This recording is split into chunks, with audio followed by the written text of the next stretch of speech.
Given the aftermath of Spider-Man: No Way Home, Marvel's Spider-Man, Brand New Day is likely to bring back a major visual element that only Sam Raimi's Spider-Man 2 has dared to repeat. Destin Daniel Cretton's Spider-Man: Brand New Day will mark the beginning of a new chapter for Peter Parker's MCU journey, with new allies, new enemies, and a new outlook on his superhero duties. Spider-Man: Brand New Day's plot may tie into Avengers, Doomsday and Avengers, Secret Wars, but its main priority will be establishing Peter Parker's new status quo.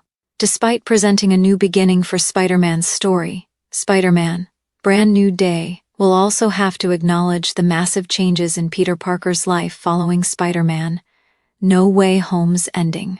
Peter Parker has lost contact with MJ, Ned Leeds, and Happy Hogan, and he lost all records of his existence. Most notably, Tom Holland's Peter Parker will probably retain one major element from Spider-Man: No Way Home completely intact. After Doctor Strange performed the memory spell that removed Peter Parker from everyone's memories, Peter designed and crafted his own Spider-Man costume for the first time in years, this time drawing inspired by his multiversal variants costumes.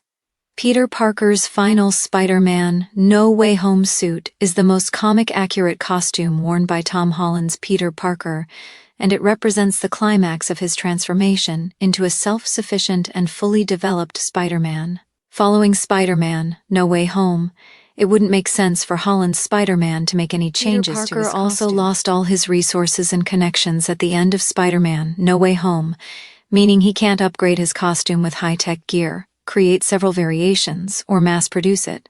Spider-Man's new MCU costume is likely to break easily and be replaced constantly.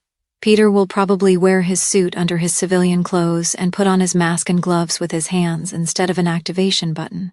All these are recurrent elements in most Spider-Man comics, and they're traits that help Spider-Man stand apart from most other Marvel heroes in the source material. Tom Holland's Peter Parker was the first live-action Spider-Man to add high-tech gadgets to his costume.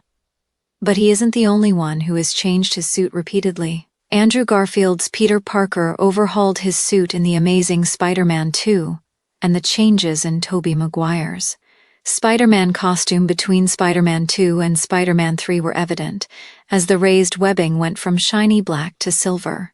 From Spider-Man to Spider-Man 2, however, the only differences in Tobey Maguire's costume were a slightly bigger chest emblem, thicker lens lining, and a few other subtle details. Peter Parker's final Spider-Man: No Way Home costume not only reminds him that he's back in square one financially, but also proves he has grown into his fully without the need for external support. Spider-Man's current MCU suit doesn't have any additional details or gadgets. Spandex, basic web shooters, and possibly a pair of handmade moving lenses are all Peter Parker needs to continue fighting crime as a friendly neighborhood Spider-Man. Changing Spider-Man's costume or adapting unexplored comic book Spidey looks in Spider-Man: Brand New Day and future installments would be a disservice to Spider-Man: No Way Home's ending. Spider-Man's homemade costume also helps him stand out in the MCU, as he no longer relies on other characters' technology or other sources of power. Heroes like Captain America, War Machine, Ant-Man, Bucky Barnes, and the whole new Avengers get their gear from other characters.